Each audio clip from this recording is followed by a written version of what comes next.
ನಮಸ್ಕಾರ ವೀಕ್ಷಕರೇ, Malenadu media YouTube ಚಾನೆಲ್ಗೆ ನಿಮಗೆಲ್ಲರಿಗೂ ಸ್ವಾಗತ. ಒಂದು ಶಕ್ತಿ ಅಂದ್ರೆ ಒಂದು ರವೀಂದ್ರ ನಾಯಕ್ ಅಂತ ಹೇಳಿದ್ರೆ ಎಲ್ಲರಿಗೂ ಗೊತ್ತಿರುವಂತದ್ದು. ಅವರು ಒಂದು ವ್ಯವಸ್ಥಿತವಾಗಿ ಬೆಂಗಳೂರಲ್ಲಿ 10,000ಕ್ಕೂ ಹೆಚ್ಚು ಜನ ಸಂಖ್ಯೆಯಲ್ಲಿ ಅತಿಕ್ರಮಣದ ಸೇರಿದ್ದಾರೆ. ಒಂದು ವ್ಯವಸ್ಥಿತವಾಗಿ ಯಾವುದೇ ರೀತಿ ಫಂಕ್ಷನ್ಗಳಾಗಿರ್ಬೋದು, ಯಾವುದೇ ರೀತಿ ಸಮಸ್ಯೆಗಳಿಲ್ಲದೆ ಒಂದು ವ್ಯವಸ್ಥಿತವಾಗಿ ನಡೆಯೋದಕ್ಕೆ ಅವರು ಎಷ್ಟು ಶಕ್ತಿಶಾಲಿಯಾಗಿ ಅದು ಹೋರಾಟ ಮಾಡ್ತಾರೆ. ಜೊತೆಗೆ ಅದಕ್ಕೊಂದು ವ್ಯವಸ್ಥಿತವಾಗಿ ಒಂದು ತಯಾರಿಗಳನ್ನು ಮಾಡ್ಕೊಳ್ಳುವಂಥದ್ದು ನೀವು ನೋಡ್ಬೋದು. ಅವ್ರ ಆಫೀಸ್ ಎಷ್ಟು ವ್ಯವಸ್ಥಿತವಾಗಿ ಒಂದು ವರ್ಕ್ಗೆ ಒಂದು ಎನ್ವೈರನ್ಮೆಂಟ್ ಇರ್ಬೋದು, ಎಲ್ಲ ಜನಗಳಿಗೆ ಬಂದು ಕೂತು ಹೋಗೋದಕ್ಕೆ ಒಂದು ವ್ಯವಸ್ಥಿತ ಆಫೀಸ್ ಇಟ್ಕೊಂಡಿದ್ದಾರೆ. ಅಲ್ಲಿ ಯಾವ ರೀತಿ ಒಂದು ಆಫೀಸಲ್ಲಿ ಯಾವ ರೀತಿ ವರ್ಕ್ ನಡೆಯುತ್ತೆ, ಜನಗಳಿಗೆ ಅದರಿಂದ ಯಾವ ರೀತಿ ಹೆಲ್ಪ್ಗಳು ಸಿಗುತ್ತೆ ಅನ್ನೋದನ್ನ ಈ ವಿಡಿಯೋದಲ್ಲಿ ನೀವು ನೋಡ್ಬೋದು. ಬನ್ನಿ ಹೋಗೋಣ, ನೋಡೋಣ. ಅತಿಕ್ರಮಣದಾರರ ಆಫೀಸಲ್ಲಿ ಒಂದು ವ್ಯವಸ್ಥಿತವಾಗಿ ಎಲ್ಲಾ ಕಾರ್ಯಕ್ರಮಗಳು ಇರ್ಬೋದು, ಎಲ್ಲಾ ಪ್ರೋಗ್ರಾಮ್ಗಳು ಇರೋದು ಒಂದು ವ್ಯವಸ್ಥಿತವಾಗಿ ನಡೆಯುವಂಥದ್ದು. ಅತಿಕ್ರಮಣದಾರರಿಗೆ ಫ್ರೀಯಾಗಿ ಒಂದು ID ಕಾರ್ಡ್ ಮಾಡ್ಕೊಡುವಂಥದ್ದು. ಮೇಡಮ್, ಅವ್ರಿಗೆ ID ಕಾರ್ಡ್ ಮಾಡ್ಕೊಡ್ತೀರಾ? ಅದು ಒಂದು ಫೋಟೋ ತೋರಿಸ್ಬೋದು ಅವರಿಗೆ. ಸೊ ಈ ರೀತಿ ಒಂದು ID ಕಾರ್ಡ್ ಮಾಡ್ಕೊಡ್ತೀರಲ್ವಾ? ಸೊ ಅದಕ್ಕೆ ಏನೇನು ಅವ್ರ ಹತ್ರ ಇಸ್ಕೊಂತೀರಾ? ಡಾಕ್ಯುಮೆಂಟ್ ಆಗಿ ಏನಾದ್ರು ಇರ್ಬೋದು. ಅವರು ಗ್ರಾಮ ಪಂಚಾಯತಿ ಎಲ್ಲ ಡೀಟೇಲ್ಸ್ ಅನ್ನ ಇಸ್ಕೊಂತೇವೆ, ಹಂಗೆ ಫೋಟೋ ಇಸ್ಕೊಂತೇವೆ. ಇದನ್ನ ID ಕಾರ್ಡ್ ನ ನಮ್ಮ ಅರಣ್ಯ ಹಕ್ಕು ಹೋರಾಟಗಾರ ಸಮಿತಿಯಿಂದ ಫ್ರೀಯಾಗಿ ಅವರಿಗೆ ಕೊಡುವಂತದ್ದು, ಫ್ರೀಯಾಗಿ ಕೊಡುತ್ತೇವೆ. ಮತ್ತೆ ಅವರು ಅತಿಕ್ರಮಣದಾರರು ಅಂತ ತಿಳ್ಕೋಬೇಕು ಅನ್ನೋ ಸಲುವಾಗಿ ಇದನ್ನ ಅವ್ರ ಐಡೆಂಟಿಟಿ ಆಗಿ ಕೊಡ್ತೇವೆ. ನಾವೆಲ್ಲ ಅತಿಕ್ರಮಣದಾರರಿಗೂ ID ಕಾರ್ಡ್ ಕೊಡ್ತೇವೆ, ಯಾಕಂದ್ರೆ ಅತಿಕ್ರಮಣದಾರ ಅನ್ಸ್ಕೋಬೇಕು ಅನ್ನೋ ಸಲುವಾಗಿ ಕೊಡ್ತೇವೆ. ಮತ್ತೊಂದು ಗ್ರೀನ್ ಕಾರ್ಡ್ ಅಂತ ಇದೆ, ಅದು ಲೀಡರ್ಸ್ಗೆ, ಎಲ್ಲಾ ತಾಲೂಕಿನ ಲೀಡರ್ಸ್ಗೆ ಗ್ರೀನ್ ಕಾರ್ಡ್ ಅಂತ ಕೊಡ್ತೇವೆ. ಒಬ್ಬೊಬ್ಬರು ಲೀಡರ್ಗಳನ್ನ ಮಾಡಿದೀರಾ ಅಲ್ವಾ? ಒಂದು 10 ಜನ ಅಂತ ಲೀಡರ್ ಅಂತ ಇದ್ದಾರೆ. ಎಲ್ಲಾ ತಾಲೂಕಿನ ಶಿರ್ಸಿ, ಸಿದ್ದಾಪುರ, ಯಲ್ಲಾಪುರ, ಮುನಗೋಡು, ಹೊನ್ನಾವರ, ಕುಮಟಾ, ಬಡ್ಕಳ ಇಂಥ ಕಡೆ ಎಲ್ಲ ಮಾಡಿದ್ದೇವೆ ಲೀಡರ್ಸ್ ಅಂತ ಹೇಳಿ. ಅವರಿಗೆ ಗ್ರೀನ್ ಕಾರ್ಡ್ ಕೊಡ್ತೇವೆ. ID ಕಾರ್ಡ್ ಮಾತ್ರ ಎಲ್ಲರಿಗೂ ಅತಿಕ್ರಮಣದಾರರಿಗೂ ಎಲ್ಲರಿಗೂ ID ಕಾರ್ಡ್, ಗ್ರೀನ್ ಕಾರ್ಡ್ ಮಾತ್ರ ಲೀಡರ್ಸ್ಗೆ.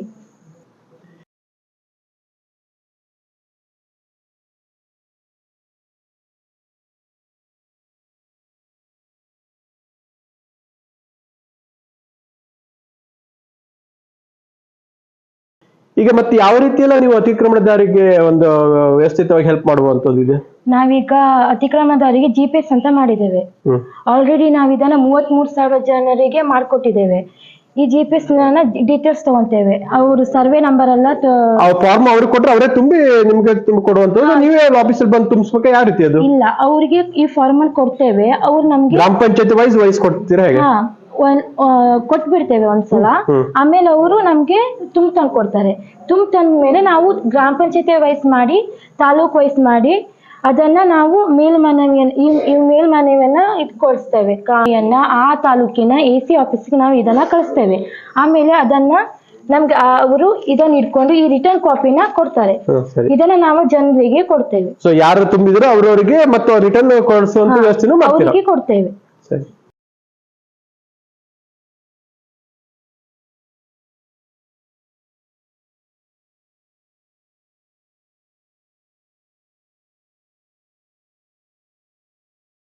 ಈಗ ಅತಿಕ್ರಮಣದಾರರು ಸಾವಿರಾರು ಸಂಖ್ಯೆಯಲ್ಲಿ ಇದ್ದಾರೆ. ಅವ್ರು ಎಲ್ಲರಿಗೂ ಮೆಸೇಜ್ ಕೊಡೋ ಬಂದು ಫೋನ್ ಮಾಡೋದೆಲ್ಲ ಬಹಳ ಕಷ್ಟ. ಅವ್ರಿಗೆ ಯಾವ ರೀತಿ ಮೆಸೇಜ್ಗಳನ್ನು, ಏನೋ ಫಂಕ್ಷನ್ಗಳಿದ್ರೆ ಯಾವ ರೀತಿ ಮೆಸೇಜ್ಗಳನ್ನು ತಲುಪಿಸ್ತೀರಾ? ನಾವು ಅವರಿಗೆ ತಾಲೂಕ್ ವೈಸ್ ಗ್ರೂಪ್ ಮಾಡಿದ್ದೇವೆ, ವಾಟ್ಸ್ಆಪ್ ಗ್ರೂಪ್ ಮಾಡಿದ್ದೇವೆ.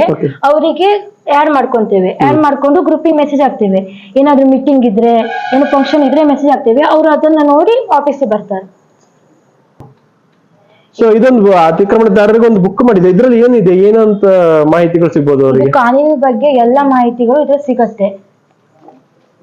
ಸೊ ಅತಿಕ್ರಮಣ ಬಗ್ಗೆ ಎಲ್ಲಾ ರೀತಿ ಮಾಹಿತಿಗಳು ಈ ಬುಕ್ ಅಲ್ಲಿ ಇದೆ ಅಲ್ವಾ? ಹೌದು.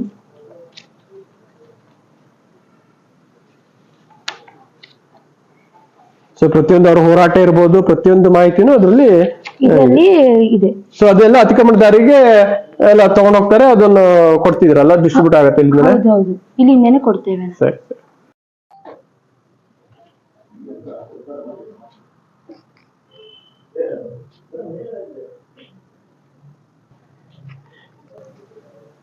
ನೀವೀಗ ಇಷ್ಟೊಂದು ಜನ ಅತಿಕ್ರಮಣ ಆಫೀಸಿಗೆ ಬಂದಿದ್ದೀರಾ. ನೀವು ಏನು ನಿಮ್ಗೆ ಇಲ್ಲಿ ಅತಿಕ್ರಮಣ ಆಫೀಸಿಂದ ನಿಮ್ಗೆ ಯಾವ ರೀತಿ ಬೆನಿಫಿಟ್ ಸಿಗ್ತದೆ? ನೀವು ಅದರಿಂದ ಯಾವ ರೀತಿ ಉಪಯೋಗ ಪಡ್ಕೊಂತ ಇದ್ದೀರಾ ಹೇಳ್ಬೋದಾ? ಸರ್, ನಮಗೆ ಅತಿಕ್ರಮಣ ಮತ್ತೆ ಈ ಅಧಿಕಾರಿಗಳಿಂದ ಆಗುವಂತ ದೌರ್ಜನ್ಯಕ್ಕಾಗಿ ನಮಗೆ ರವೀಂದ್ರ ಸರ್ ಅವರಿಂದ ಹೆಲ್ಪ್ ಸಿಗ್ತಾ ಇದೆ. ಮತ್ತು ನಮಗೆ ID ಕಾರ್ಡ್ ಅನ್ನೆಲ್ಲ ಫ್ರೀಯಾಗಿ ಮಾಡ್ಕೊಡ್ತಾ ಇದ್ದಾರೆ. ಅದಕ್ಕೇನು ಹಣ ತಗೊಳ್ಳಿಲ್ಲ. ಮತ್ತು ಯಾವುದೇ ಒಂದು ಅರಣ್ಯವಾಸಿಗಳ ಬಗ್ಗೆ ಸಮಸ್ಯೆಗಳ ಬಗ್ಗೆ ಬಂದು ರವೀಂದ್ರ ಸರ್ ಹತ್ರ ಕೇಳಿದ್ರೆ ನಮ್ಗೆ ಉಚಿತವಾಗಿ ಸಲಹೆ ಕೊಡ್ತಾ ಇದ್ದಾರೆ. ಅದಕ್ಕೋಸ್ಕರ ಬರ್ತಾ ಇದ್ದೆ. ಸೊ ಎಷ್ಟು ವರ್ಷದಿಂದ ನೀವು ಇಲ್ಲಿ ಬರ್ತಾ ಇದ್ದೀರಾ? ಎಷ್ಟು ವರ್ಷದಿಂದ ಈ ಅತಿಕ್ರಮಣ ಆಫೀಸ್ ನಡೀತಾ ಇದೆ ಅನ್ನೋದ್ರ ಬಗ್ಗೆ ಗೊತ್ತಿದೆಯಾ? ಸರ್ ಸದ್ಯದಲ್ಲಿ ನನಗೆ ಗೊತ್ತಿರೋ ಪ್ರಕಾರ ನಾನು ಬರ್ತಾ ಇರೋ ಸಮಯ 10 ವರ್ಷ ಆಗ್ಬಹುದು. 10 ವರ್ಷದಿಂದ ಅತಿಕ್ರಮಣ, ನಿಮ್ದು ಏನೇ ಅತಿಕ್ರಮಣ ಸಮಸ್ಯೆ ಇದ್ರು ಇಲ್ಲಿ ಬಂದು ಬರ್ತೀರಾ, ಅಲ್ಲಿ ಪರಿಹಾರನೂ ಸಿಗ್ತಾ ಇದೆ. ಪರಿಹಾರ ಸಿಗ್ತಾ ಇದೆ. ಅಧಿಕಾರಿಗಳಿಂದ ದೌರ್ಜನ್ಯ ಆಗಿರ್ಬೋದು, ಯಾವುದೇ ರೀತಿ ಸಮಸ್ಯೆ ಇದ್ರು ನಿಮ್ಗೆ ರವೀಂದ್ರ ನಾಯ್ಕರವರು ನಿಮ್ಗೆ ಶಕ್ತಿಯಾಗಿ ಕಾನೂನಾತ್ಮಕವಾಗಿ ನಿಲ್ತಾ ಇದಾರಲ್ವಾ? ರವೀಂದ್ರ ಸರ್ ನಮ್ಮನ್ನ ಶಕ್ತಿಯಾಗಿ ನಮ್ಮ ಹೋರಾಟಕ್ಕೆ ಬೆಂಬಲ ಕೊಡ್ತಾ ಇದ್ದಾರೆ. ಇಲ್ಲ ಅಂತ ಇದ್ರೆ ಅಧಿಕಾರಿಗಳ ದೌರ್ಜನ್ಯ ಬಹಳ ಹೆಚ್ಚಾಗ್ತಿತ್ತು. ಆದ್ರೆ ನಮ್ಮ ರವೀಂದ್ರ ಸರ್ ಅವರ ಪ್ರಯತ್ನದಿಂದ ನಾವು ಒಂದು ಇಟ್ಟು ನೆಮ್ಮದಿಯಿಂದ ಒಂದು ಊಟ ಮಾಡ್ತಾ ಇದ್ದೇವೆ. ಈಗ ನೀವು ಕೂಡ ಅತಿಕ್ರಮಣ ಆಫೀಸಿಗೆ ಬಂದಿದ್ದೀರಾ ಅಲ್ವಾ? ನಿಮ್ಗೆ ಯಾವ ಸಮಸ್ಯೆಯಿಂದ, ನೀವು ಎಷ್ಟು ವರ್ಷದಿಂದ ಬರ್ತಿದ್ದೀರಾ, ನಿಮ್ಗೆ ಏನೇನು ಸಮಸ್ಯೆಗಳು ಆಗ್ತಾ ಇದೆ ನಿಮ್ಗೆ? ನಮಗೆ ಜಿಲ್ಲೆಯಲ್ಲಿ ನಮ್ಮ ರವೀಂದ್ರ ನಾಯ್ಕ್ ಸರ್ ಒಂದು ಮುಖಂಡತ್ವದಲ್ಲಿ ಅರಣ್ಯ ಹೋರಾಟದ ಬಗ್ಗೆ ಅವರು ಬಹಳ ಅಧಿಕಾರ ಮಟ್ಟದಲ್ಲಿ ಬಹಳ ಒಂಥರ ಇದು ಜನರಿಗೆಲ್ಲ ಹೆಲ್ಪ್ ಮಾಡೋದನ್ನು ನಾವು ಇದು ಮಾಡಿ ಇಲ್ಲಿ ಬರ್ಲಿಕ್ಕೆ ಹಿಡಿದು 10 ವರ್ಷ ಆಯಿತು.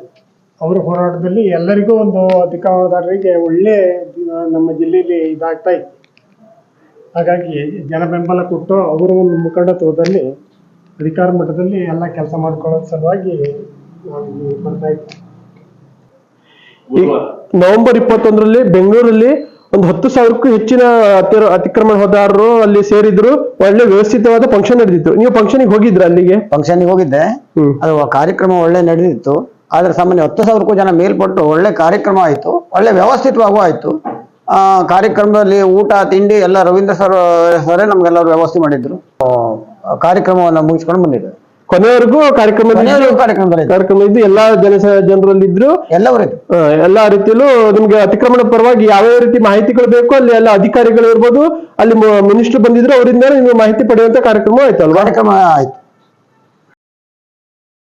ರವೀಂದ್ರ ನಾಯ್ಕ್ ರವರು ತಮ್ಮ ತಂದೆ ತಾಯಿಯವರ ಹೆಸರಿನಲ್ಲಿ ಅರಣ್ಯ ಅತಿಕ್ರಮಣದಾರರಿಗೋಸ್ಕರ ಒಂದು ವೆಹಿಕಲನ್ನು ಫ್ರೀಯಾಗಿ ಅವರಿಗೆ ಬಳಸುತ್ತಿರುವಂಥದ್ದು.